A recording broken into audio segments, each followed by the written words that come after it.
Uko tayari? Uko tayari? Sasa siri ufichuliwa kwa imani. Siri ya kwanza, ufichuliwa mbele za Bwana, ufichuliwa kwa imani. Meza ya Bwana haifichuki kwa macho wala kwa akili za kawaida, bali kwa imani. Kwa macho ya kawaida utashiriki kama mkate, utashiriki kama utaona kama ni divai, ni macho ya kawaida, unafanya kikawaida, lakini inahitaji imani. Bwana Yesu asifiwe. Kwa nini imani? Habakuki anasema mwenye haki wangu ataishi kwa nini?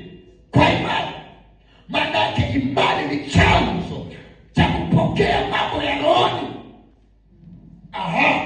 Imani ndio mkono pekee unachukua vitu vya rohoni kuvileta mwilini. Sijui kama unanielewa hivyo.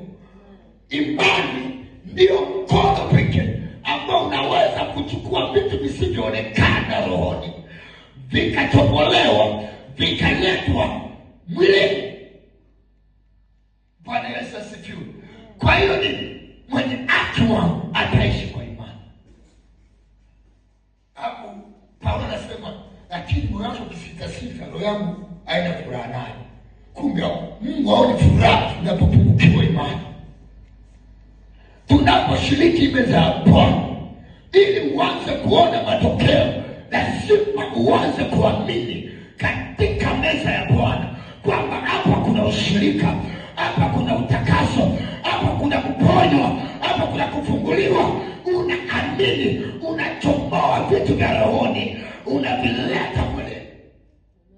Si kama unanielewa mtumishi wa Bwana? Bwana Yesu asifiwe. Haleluya. Lakini pia tunaona hiyo imani bila Roho Mtakatifu, meza ya Bwana ubaki kuwa desturi tu. Bila Roho Mtakatifu, meza ya Bwana. Ndio maana nimewaambia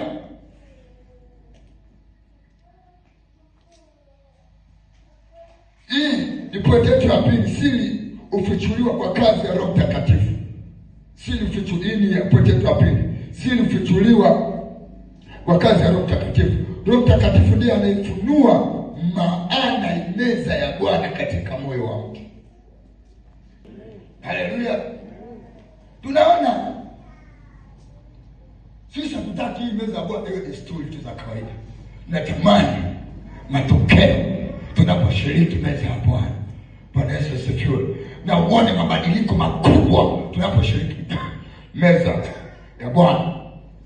Jambo la tatu, ninakufichulia hizi siri. Ninakufichulia, yani na sitaki mwanangu uhangaike. Haleluya. Sitaki uhangaike. Siri nyingine ufichua